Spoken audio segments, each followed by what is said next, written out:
Before I tell you what happened, here's the point of this story, because it's not just drama. It's a clean example of how disrespect starts small, tests your reactions, and then rewrites the rules of your own home if you let it. The practical focus here is simple: how to spot the early signals, how to set a boundary without yelling, and how to follow up with consequences that actually change the situation. Not punishments, not speeches, just adult moves: access, time, space, and accountability. And the part most guys miss: when someone starts calling your boundaries control, they're usually trying to keep the benefits without the responsibilities. I learned that the hard way on my own driveway. I pulled into our quiet little street in the Omaha suburbs right as the sun was dropping behind the ranch houses. Neat lawns, sprinklers ticking, kids' bikes tossed in driveways like nobody had a care in the world.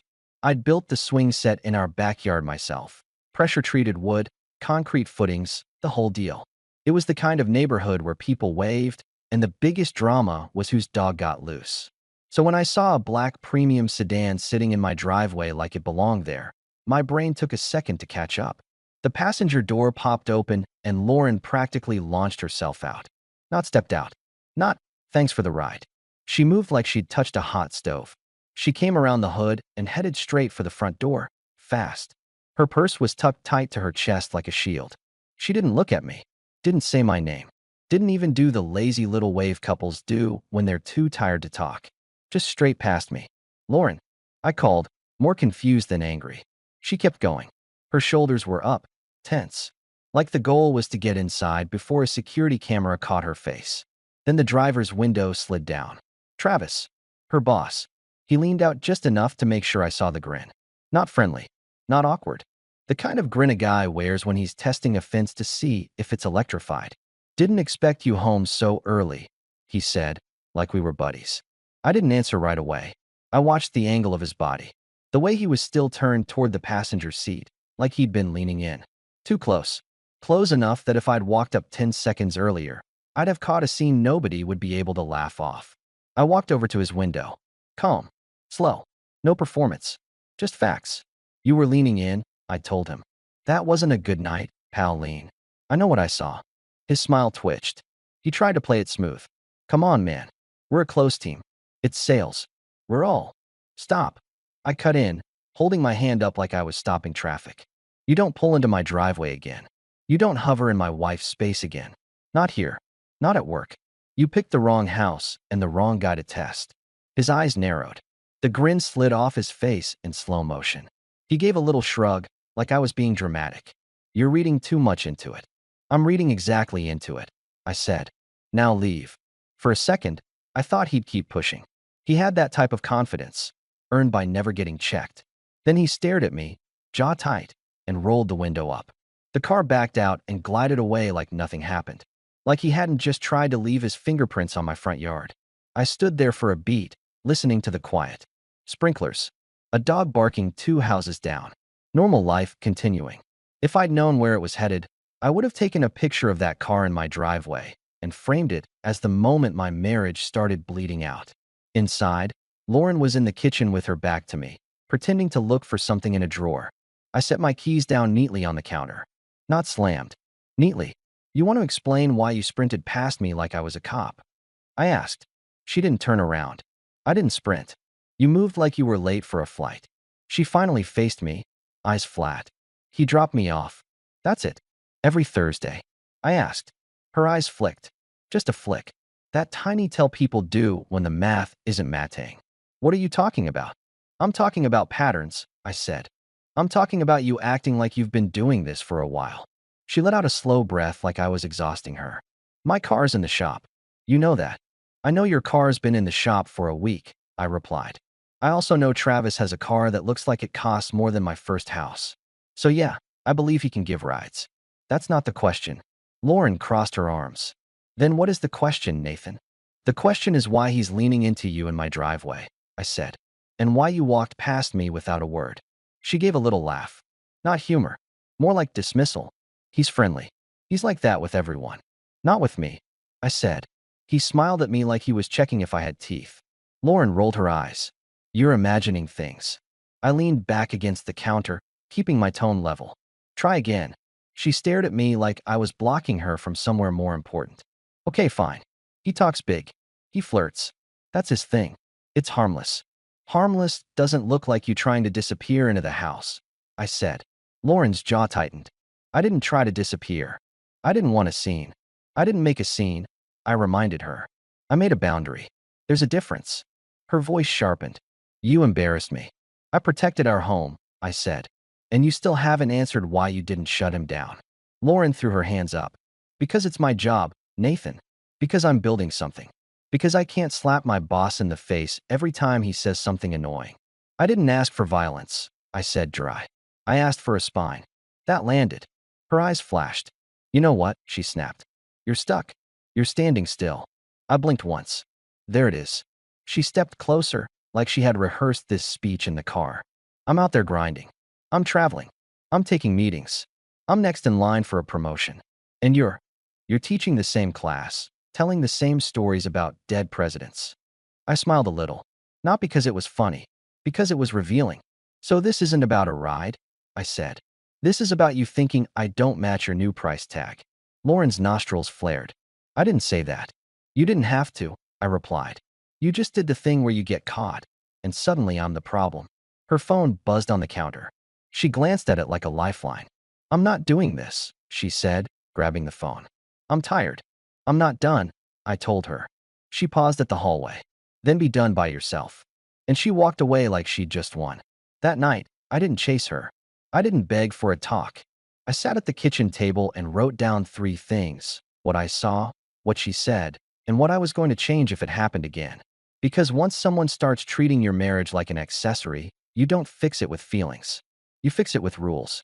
2 days later, I got home from school and found Lauren upstairs, pulling a suitcase from the closet like she was packing for a game show.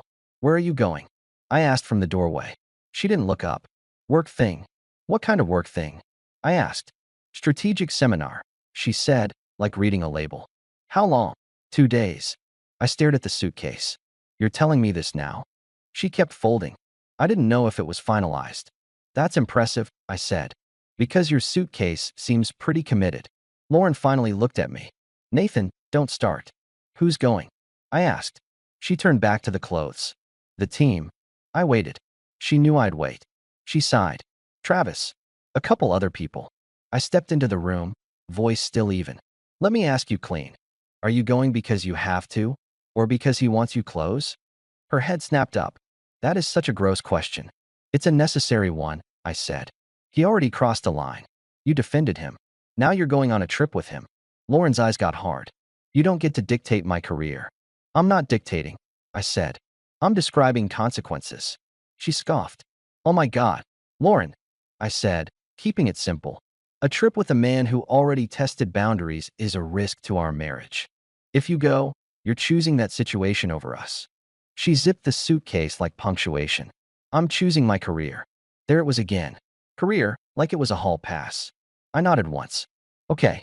She frowned. Okay. Yeah, I replied. You've made your decision. So I'm making mine. Her expression shifted, just a little. The first hint of concern. What does that mean? It means the rules change, I said. She laughed like I was bluffing. What rules? I walked to my nightstand, opened the drawer, and pulled out a spare key ring. I held it up. Your garage code gets changed tonight, I said. You'll have a code while we're married and respectful. Right now we're not that. Lauren's mouth opened. Are you serious? Dead serious, I said. You can come and go, but you don't get to treat this place like a hotel while you audition for a different life. Her face tightened. You're punishing me. I'm protecting my house, I said. You called it control. I call it self-respect. She stepped toward me. Nathan, don't be like this. I tilted my head. Like what? Calm. She stared, searching for the old me. The one who would soften. I didn't. She grabbed her suitcase and rolled it out, wheels rattling down the stairs. At the front door she paused and tried a new tone, lighter, almost sweet. Hey, she said. When I get back, we can do dinner. We've been tense. That was her first little illusion. A quick bandage over a deep cut.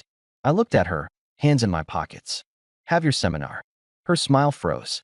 You're really going to act like I'm doing something wrong? I'm going to act like actions matter, I said. She left, and I stood there listening to her car pull away, my quiet street swallowing the sound like nothing was happening. That night, I went outside and sat on the swing I'd built, alone, staring at the yard I'd kept nice for a life that suddenly felt rented. My neighbor, Rick, retired electrician, always chewing gum like it owed him money, walked by with his dog. He slowed down. "Everything good, Nate?" I didn't dump my life on him. I just said, "Not really." Rick nodded like he'd seen the movie before. "You want advice you didn't ask for?" "Always," I said. He pointed with his chin toward my driveway. "When someone starts bringing the office home, it's never about work. It's about power." Then he kept walking, dog tugging, like he'd just dropped a truth bomb and had errands. That was the first open loop in my head. Power. Who had it? Who was losing it? And who was trying to take it? Friday evening, Lauren called. Her voice was bright and practiced. The kind of voice you use when you want someone to stop asking questions. "Hey babe," she chirped. "We just got out of the group session. You would actually like it. It's like strategy meets psychology." "Sounds thrilling," I said. She laughed. "Don't be sarcastic." "I'm a history teacher," I replied. "Sarcasm is in the contract." She kept the bubbly tone. "We found this Italian place near the hotel. The whole team went." "The whole team?" I repeated.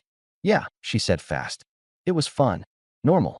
Normal doesn't require a performance," I said. There was a pause. "What is that supposed to mean?" "It means you sound like you're reading a script," I answered. "Are you calling because you miss me? Or because you want to check a box?" Her voice cooled a degree. "I'm calling because you're my husband." I let that sit. "Okay." She jumped back into cheerful mode, like flipping a switch. "Anyway, I'll be home Sunday. Don't change the locks or something dramatic." "I don't do dramatic," I said. "I do clear." She exhaled, annoyed. "You're impossible lately." "Funny," I replied. I was thinking the same thing. Saturday night she called again, later. This time she sounded off. Not drunk, exactly. Just rushed. Breath not steady. "Hey," she said. "Hey," I replied. "You okay?" "Yeah. Just tired. Long day." I listened for background noise. A hallway? A TV? Voices? There was a faint ding, like an elevator. "I'm about to get on," she started. "Where are you?" I asked. "In the hotel," she said quickly. "Listen, I can't do games, Nathan. I'm exhausted. Let's talk tomorrow." I kept my voice calm. "This isn't a game. It's my life." She sighed like I was a child. "Good night." And she hung up. I didn't sleep. Not because I was spiraling. Because my brain does what it always does. It lines up facts and watches the story form. Sunday afternoon, I mowed the lawn. Not because the lawn mattered. Because routine keeps you steady when the floor shifts. Around dusk, Lauren's car pulled up. She came in looking wrecked. Hair messy. Eyes red. Suitcase dragging behind her like a punishment. She stopped in the entryway and stared at me like she wasn't sure what version of me she'd get. I didn't move from where I was standing. "Talk." Her face collapsed. Not in a dramatic movie way. In a quiet, ugly way. "I messed up," she whispered. I waited. She stepped forward, then stopped.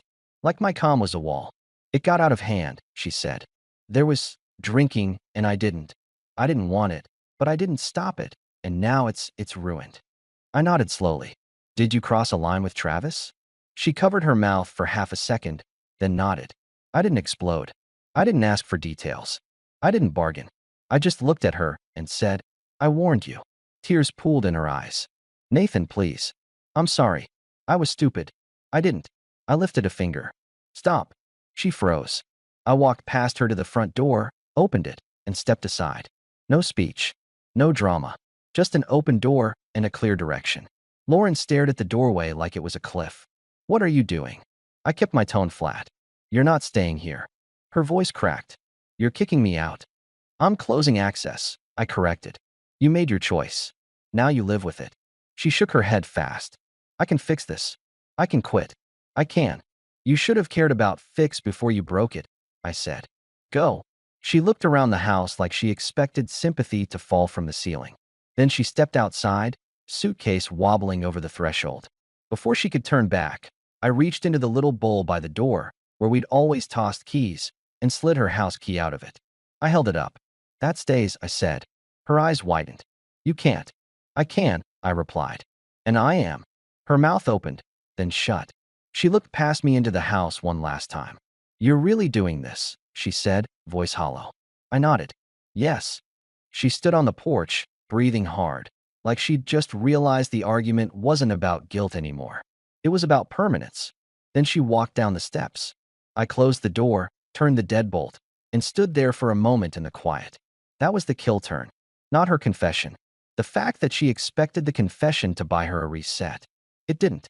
The next afternoon, a woman I'd never met knocked on my door.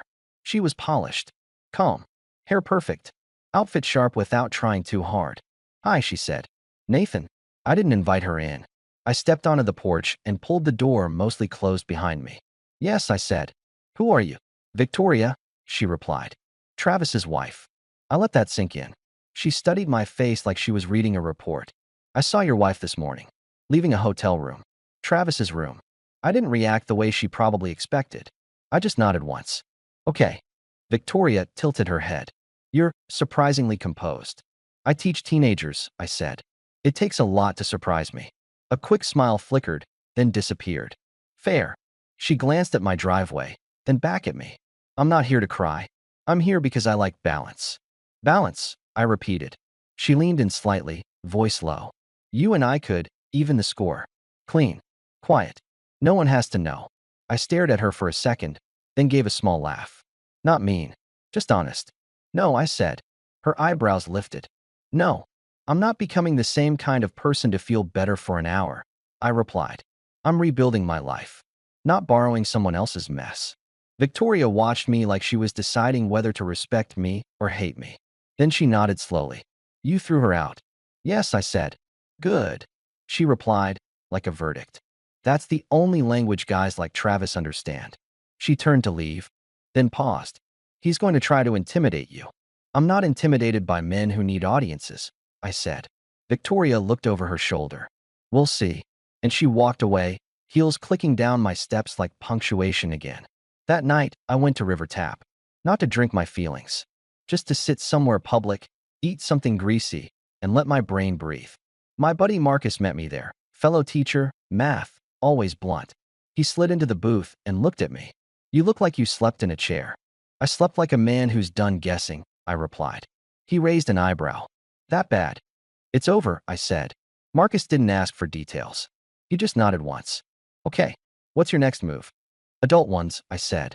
We were walking out to the parking lot when Travis stepped out from between two cars like he'd planned the lighting. Two guys with him. Not scary, just present. Like props. Travis smiled that same driveway smile. Nathan. I stopped calm. Marcus stopped too, but stayed slightly behind me. Smart man. Travis's voice was smooth. You're making noise. Talking to people. Writing things. I need you to let this die. I looked at him. You're worried. He chuckled. I'm not worried. I'm annoyed. Sure, I said. You're annoyed because your little routine hit a wall. His eyes hardened. Listen, man. You don't want problems. You're a teacher. You've got a quiet life. Keep it quiet. I nodded like I was considering it. Then I said, you pulled into my driveway and smiled at me like you owned it. Travis's grin twitched. I'm going to say this once, I added. You don't come near me again. You don't come near my house again. And you don't send other people to do your talking. One of the guys shifted, like he expected a fight. I didn't give him one. Travis stepped closer. What are you going to do, Nathan? Report me. I shrugged. I don't have to do anything dramatic.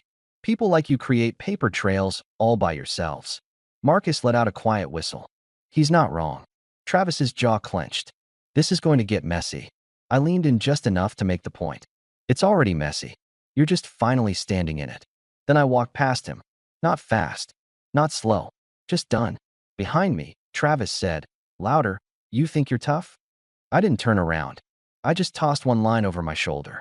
I think you're careless. And that hit him harder than any shove would have, because it stripped him of the one thing he lived on, control of the scene. The next morning, I drove into downtown Omaha with a folder on the passenger seat. Screenshots. Dates. The Thursday rides. The seminar details. The driveway incident. Notes about the parking lot talk. Not poetry. Not theories.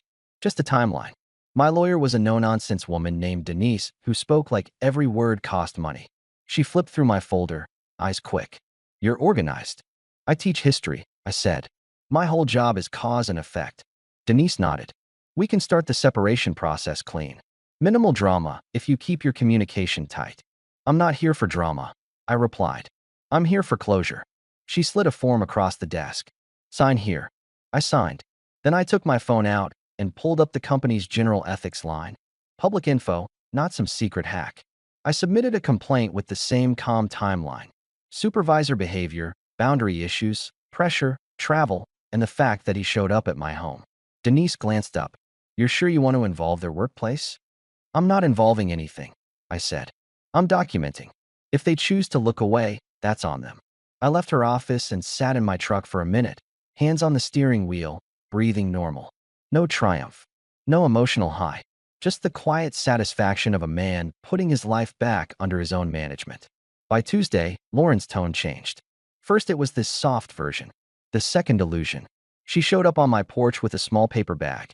I brought you muffins, she said, voice careful. From that bakery you like. I didn't take the bag. You don't have a key. I know, she whispered. Nathan, I'm trying. Trying would have happened before Sunday, I replied. Her eyes filled again. I got pulled into something I didn't control. I gave her a look. You packed a suitcase and told me I couldn't dictate your career. She swallowed.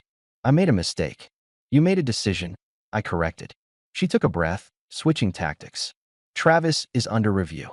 People are talking. My job is on the line. There it was. Not me. The job. The status. The climb. I kept my voice flat. So now you remember our marriage exists. Lauren flinched. That's not fair. I shrugged. Fair isn't the issue. Access is. She stepped closer. Let me in. Just to talk. No, I said. You can talk from there. Her face tightened, anger fighting panic. You're doing this to punish me. I gave a short laugh. If you think accountability is punishment, that says more about you than me. She set the bag down on the porch like it was an offering. I don't have anywhere stable right now. Then you should have thought about stability before you traded it for proximity to your boss, I replied. Her mouth opened, then she caught herself. She nodded, stiff. Fine. And she walked away, leaving the muffins like a prop from a play she couldn't finish. By Thursday, the company had put Travis on leave. That's what they call it when they're trying to stop a fire from spreading. By Friday, Lauren messaged me. Can we reset? I'll do anything. I replied with one sentence. Anything starts with honesty and ends with consequences. She didn't respond. A week later, Marcus caught me in the hallway at school. You hear the gossip? He asked. I'm trying not to, I said. He smirked. Well, it's loud. Travis's office got locked down. Devices taken. Calendar audits. People are suddenly on vacation. I nodded slowly.